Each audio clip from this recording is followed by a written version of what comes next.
Well, good morning, everybody. What's today? We're running on August fast. It is the 26th of August, 2024. The outdoor temperature is 53 degrees, and it's late today. It's 7:15 a.m. And I've got my coffee. I hope you have yours. That's good. And we got some rainy, cool weather this week. Highs in the low 70s. 30 to 40% chance of rain every day. That's why I like it. I like a little bit of rain, a little thunderstorm in the afternoon, a little excitement, a little spice to the day. So anyway, we are going to pick up where we left off on the. So you're going to hear Dottie whining some more because guess what? George is settled stubbornly in her bed. I have her up by me, so I'm petting her, so that's keeping her quiet for the moment. And I'm giving her some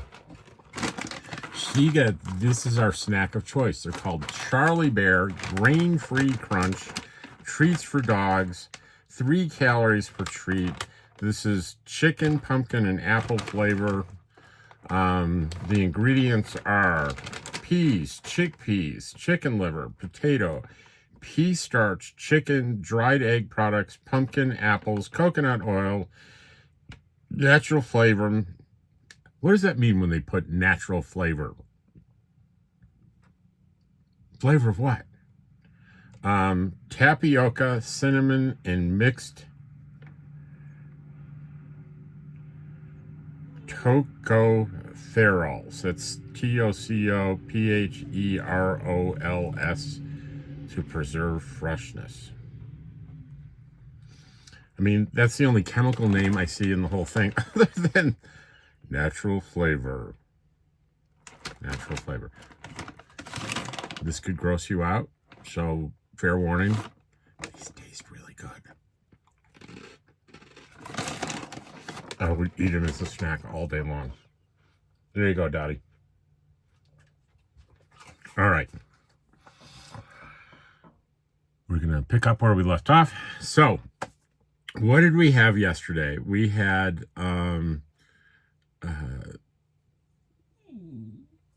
advice from the oldest human. Did we have that? No, that was from the day before. But we have a leftover from that.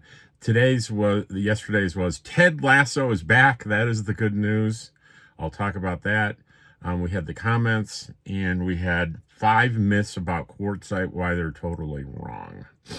All right. Randy, on advice from the oldest human from yesterday, 117-year-old woman, good for her. Randy also comments on the Ted Lasso. I don't watch TV, but I like the positivity of this one's theme. And I responded to her and I said, Randy, here's a link to my video where I did a reaction video to Ted Lasso. And I talk about what it means to me, what it has meant to my counseling practice, and how passionate I am about that show, Ted Lasso. So the positive news was one of my lovely subscribers sent me a link saying, hey, Ted Lasso had seasons 1 through 3, and then it was over, and everyone was heartbroken. We knew from the beginning it's a 3-season arc. That's all it's going to be.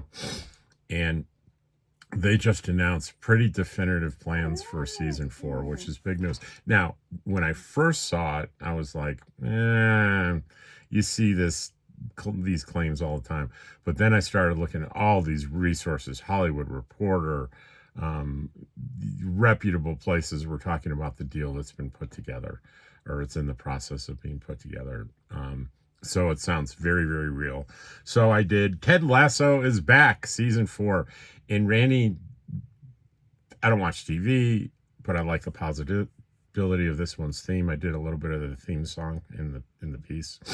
So my response was, the series is amazing. Check it out, my video here. And I gave her a link to that video. And I'll give it to you guys at the end of this. If you don't know what Ted Lasso is about, the premise and everything I thought was ridiculous. It looked ridiculous. It didn't look like it was something I'd be interested in. And I was wrong with a capital W, a W that would tower over my trailer. Okay, great piffle. I don't want to get any spoilers, but Trent Grimm, the Independent. If you're not a Ted Lasso fan, you would not understand that reference at all. Um, Trent Grimm was from the Independent newspaper, was a foil reporter and then an allied later. Well, I don't know. No spoilers. It was a character. Okay. Naj on the comments video. Love the comments. Keep them coming. They're coming. Here, Naj. I'm here. I'm here. I'm here with one hand on the mouse and the other hand on Dottie so she doesn't cry about George being in her bed. Let's see. Red Hot in the Desert. Apart from your channel, there are very few positive YouTubers for full-time RVers. I'm not sure whether they think dangling clickbait negatively draws more viewership because it's very tired very fast. Thanks for dispelling the stupidity, continuing to be the voice of reason in social media jungle that's gone off the deep end. And that was 5 myths about Quartzsite, why they're totally wrong. And I respond to that. I said, yes, I suppose it's tempting to be dramatic to draw views. And Randy G says to Rod at Hot in the Desert, she said that's a perfect comment. Well, thanks for the compliment. And let me talk for a minute about this topic. To be fair to every other YouTuber, when you are uploading a video,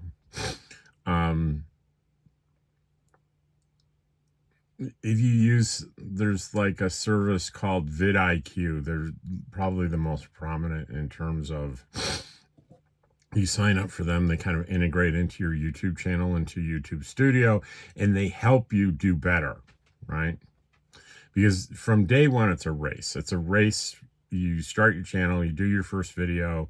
In order to get monetized, meaning make any money, you have to have 1,000 subscribers, and which is not that hard. The hard part is getting 4,000 hours of watch time. And that's very difficult to do. You get those two things and you jump through a bunch of administrative hoops and you're monetized.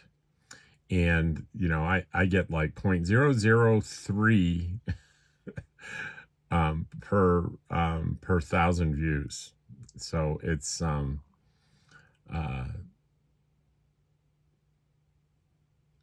it's not a lot of money, guys, unless you're one of the big channels, right?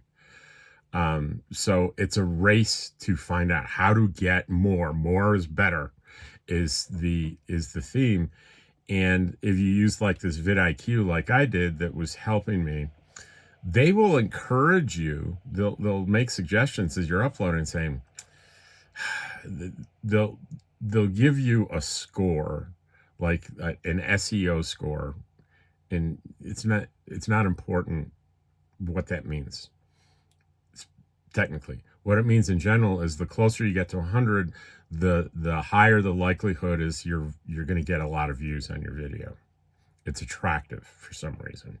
It has nothing to do with the actual content of your video. Your thumbnail, the picture that you see in the title, that's your marketing, right? And also, if you do things like put chapters in your videos, which I sometimes do, the quality of your description, all that is the marketing of an individual video. And it pushes you, when it gives you advice, it pushes you they call it in your title doesn't elicit enough emotion.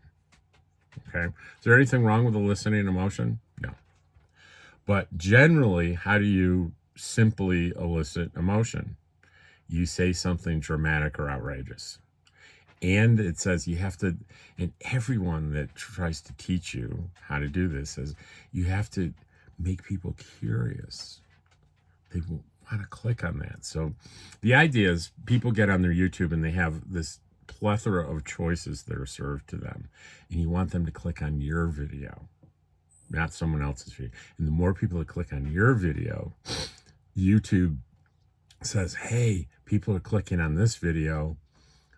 People like this video, so let's put it out to more people. And, you know, instead of getting 100 or 200 views like I usually do, you get 2,000 or 4,000 or 20,000 or 1 million, right? So the temptation to market your video in an exaggerated way is very, very high. And have I ever been guilty of it? Yeah, I've tried it a few times. And I've always felt I don't see the difference as being really dramatic, and therefore I don't see the difference as being worth it, and I don't feel good about the videos when I do it. I try to create some curiosity, but what I try to avoid is creating that curiosity about a particular thing and having somebody watch the video and go, "Oh, that's what you think was curious." I want people to go to the video and go, "Oh, I get it." Then you've won. You've created curiosity, and someone watches your video and goes, "That makes sense." Like let's talk about for a second this 5 myths about quartzite, why they're totally wrong, and why did I do that video? Well, one is my views on videos that I've been doing recently have been the views have been pretty dismal in terms of what the average is on my channel. But it's I've been out in northern New Mexico. Stuff hasn't been unique or very exciting recently, and quartzite content always does better. I'll right now I think I'm averaging maybe 300 views for a long form video is probably my average. In quartzite, last year it was easily anything I did got 1,000 views, and that's quartzite content. People like quartzite; they like that kind of content, and I'll be back up to that rate when I go to quartzite. But even if I'm here and I do a quartzite video, I may not get the 1,000, but I'll get 700, 800, 900. And it feels successful. So that's part of the motivation. The other part is I'm getting quartzite fever. I get it every year. I'm getting excited about being back in quartzite. It's August 26th, and I won't be in quartzite until mid-November. So that's September, October, almost 3 months. But still, I'm feeling the excitement. I'll start feeling it even more once I get to Pahrump for the fall, and I'm just excited about it. So I've got quartzite on my mind, and I don't know how proud I am of this. I was looking at quartzite videos, and I found a couple that were just very negative about quartzite, and I'm like, why, what's going on here? Why are we thumbing down quartzite? And I watched a couple, and just the claims were just, I thought, so far off from reality that I want to fight back a little. That's why I did 5 myths about quartzite and why they're totally wrong. And I think I made it clear in the video. This is all about perspective. The very things that I love about quartzite could certainly be things that you absolutely abhor about quartzite and don't want anything to do with. A good example is, during peak season, if you go in a dollar store, you're going to stand in line for 15 minutes, 10 or 15 minutes with your stuff, okay? And some people are like, that is a form of torture that I want nothing to do with. To me, it's like, I can't wait to get in the line because I chat it up with people around me and I meet new people and I run into subscribers, and it's a fascinating social thing for me. I'm in line with people a huge line for 15 minutes with people that I have a ton in common with. Why do I say that? We're almost all RVers in quartzite, loving quartzite. That's a lot to have in common. So what's a nightmare to one person is heaven for another. I get that. Anyway, back to, and I want my YouTube channel to be a positive place. There's negative stuff that happens. There's businesses and restaurants that I go into that are just, I have an awful experience. I don't do videos on them. I just don't do it.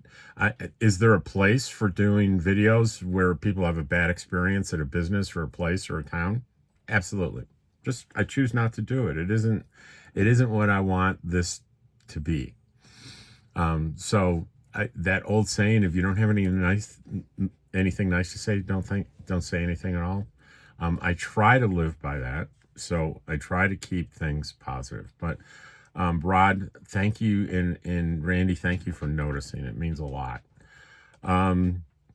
Pete Diaz says, love your videos on anything quartzite. And a lot of people share that. They love quartzite. So we'll do, if I can come up with quartzite videos I can do before I get there in the next couple of months, I'll do them.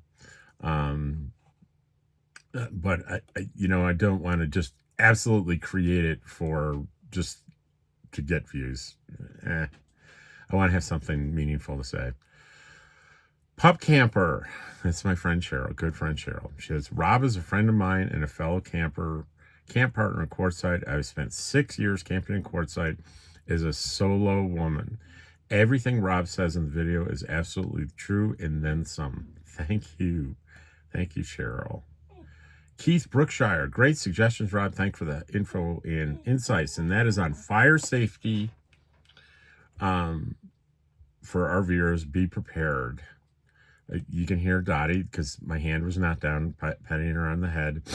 There's something about her bed being occupied and me talking to you that she gets very jealous. If she has her bed, she'll just curl up and go to sleep. That was on the fire safety for full-time RVers video. Next from CLLEW5919, there were a reference to sleeping in Quartzsite in the song Paint the Town Red by Doja Cat. Never heard of that, and Doja Cat. I bet it's pretty cool, though. Let's see. In reports of myths about Quartzsite, Zigzag says Ken's is closed. You're retired. I'm aware that Ken's not able to operate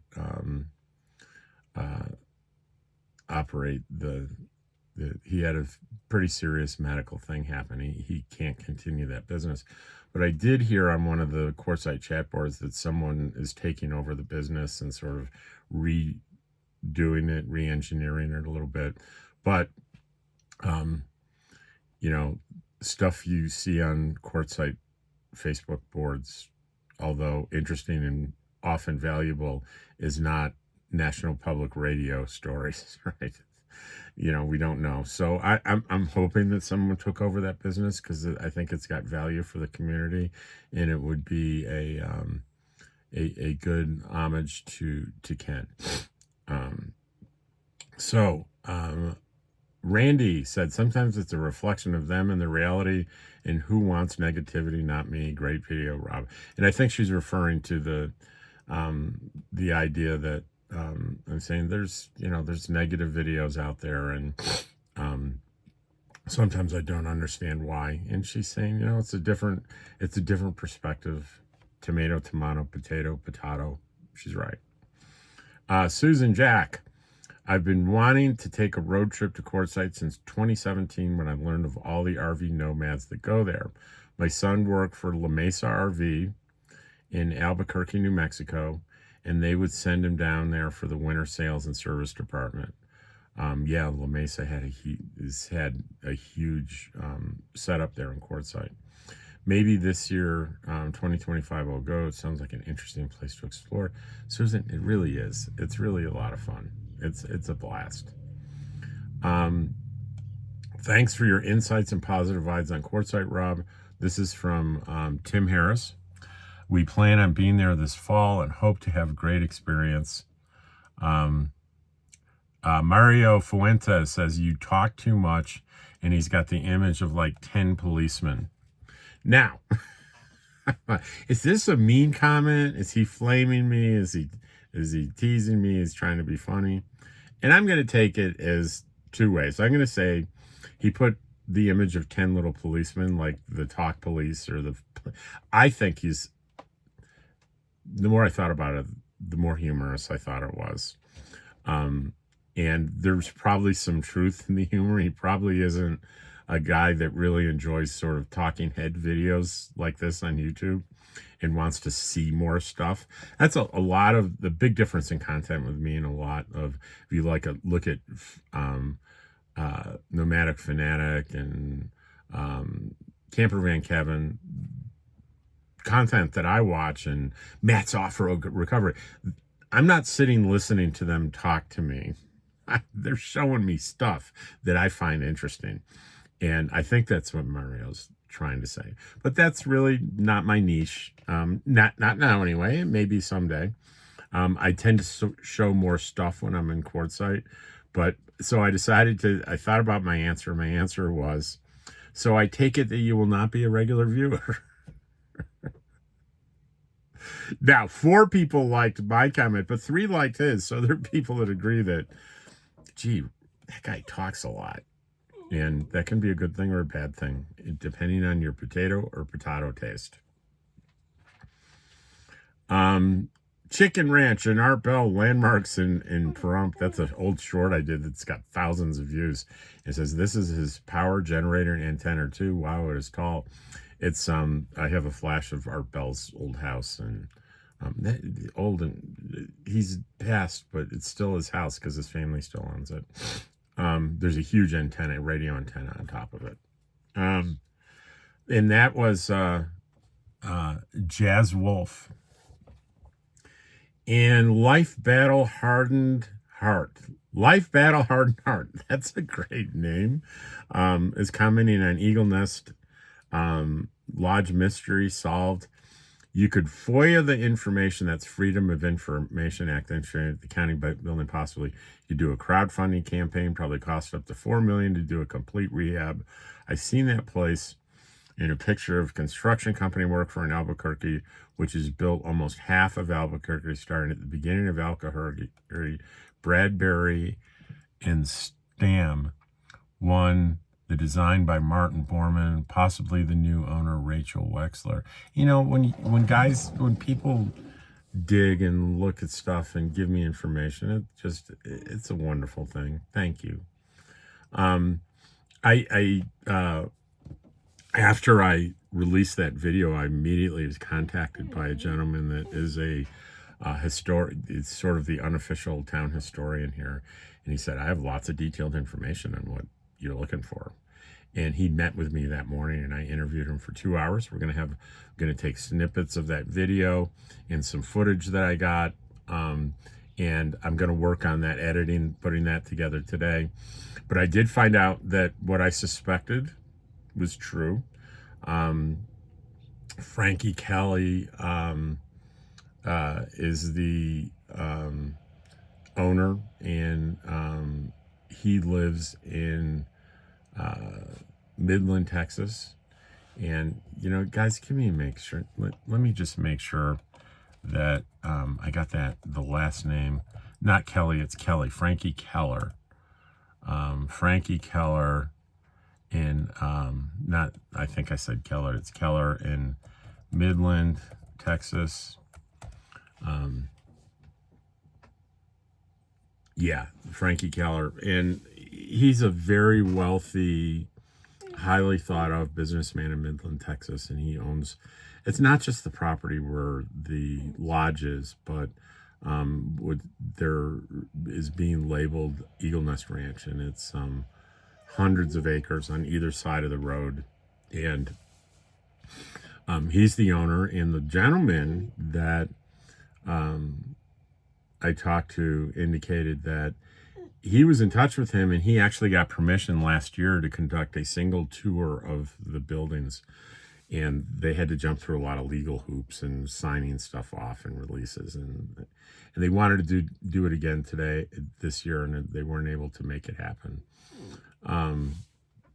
So he is the owner, and from what I heard, his intent isn't to renovate. It's the land is family land to be enjoyed by his family. And he did indicate that there is a significant asbestos problem on that property. And I didn't know much about construction and asbestos, but I was educated that there is a legal abatement process that must occur if you are going to build anything. And even if they were to tear down all the buildings and rebuild a replica of it on the site, they would still have to do the very costly asbestos abatement, because I guess it just gets into the ground, and it's like, you got to get rid of it. You have to get rid of it. And so that's a huge expense even before you start talking about the basic costs of construction. So it's unlikely that those buildings will ever be resurrected, renovated, or duplicated on that site, which is, it's sad and it's not sad. I know it's a little piece of history, and there's something really fascinating about driving by and looking at it, and the initial thought of, what is that? What was that? What's the story? It's like, it's so compelling. So anyway, I will also tag if you missed that video, I'll tag that at the end. But Life Battle Hardened Heart, thank you so much. Anyway, Mark Dyke, I just got an ARV and puppy. I don't know. Yeah, I think he's saying he got an RV and a puppy. It says ARV. I'm like, what is that? Planning on going to Quartzsite to make new friends. Maybe I'll run into you and say hi. I hope you do. Thank you. Norm Gibson, have a great couple of winners in the queue. And yes, the Roadrunner and Coyote may be a little bit higher price than Walmart, but you save on gas. And as I pointed out in the video, if you incorporate shopping at the dollar stores and the discount grocery with Coyote and Roadrunner, I contend, Dottie, you missed a fly, but I got him. He was slow. I killed a fly. Call me Mr. Miyagi. Or the Karate Kid. He's the one that got the fly. Miyagi missed it. If you combine all those things, I think it is less than, arguably you can spend less money than you would spend driving up to Parker to Walmart. But I'm going to do a video on that. I'm going to do a shopping trip, and I'm going to have specific items, and I'm going to do them in Quartzsite, at the dollar store, discount grocers, and Roadrunner, and Coyote. And I'm going to show the trip, and then I'm going to list all the items, and I'm going to go up to Parker, and I'm going to buy all the same items, and I'm going to calculate the gas, and I'm going to add to the Parker trip the gas cost. And I'm also going to compare the amount of time that it took. I bet it's going to be pretty close between the travel time and going from store to store in Quartzsite. And I'm going to do a video. I'm going to show you exactly. So we can end the debate. The people that say, no, yes, no, it's cheaper, it's more expensive, it's terrible. I'm going to show the facts. And I'll have a dramatic, what do you call it, thumbnail thing where it's going to say, amazing, spectacular, shocking, earth-shattering. It'll be great. I'll get hundreds of thousands of views, and I'll be rich and famous. I'll get millions of views. Let's see.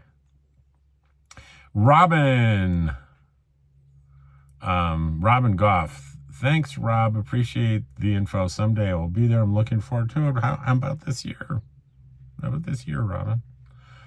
Lisa Roth, my buddy Lisa. I've been looking forward to winter in Q since I left in March to visit my son and his family in Florida. I missed it too since I left. It's always sad to leave. The nicest thing is getting back together with friends who have gone their separate ways over the summer months. Couldn't have said it better myself. Lisa, you're brilliant. Kate Kramer, thanks for your honesty, reality, and positivity. You're welcome. And Jim Bertrand, my buddy Jim from Canada. Jim is one of the first people I ever met in Quartzsite. I camped with him my first, second, and third. So, is this going to be my fourth? Yeah. I'm not going to be camping with Jim anymore, though. You know why? He got married. Does that, so he can't camp if he's married? He got married to someone that owns a house in Quartzsite. So he'll be out to the desert for sure. He loves coming out, campfires and playing his guitar and singing, and he'll have fun, but he won't have, maybe, I don't know whether his Class C is going to be there, but here's what I think Jim is capable of doing. Jim is capable of bringing his Class C, buying the permit, parking it in our camp, and living in Quartzsite, and just every once in a while coming out and spending the night. How much you want to bet that's what he does? But his, unless I have any held for review, click that. None held for review, so no nasty comments. So that is it for today. I hope you enjoyed the comments video today. This is the longest one yet. I talk too much. See you later.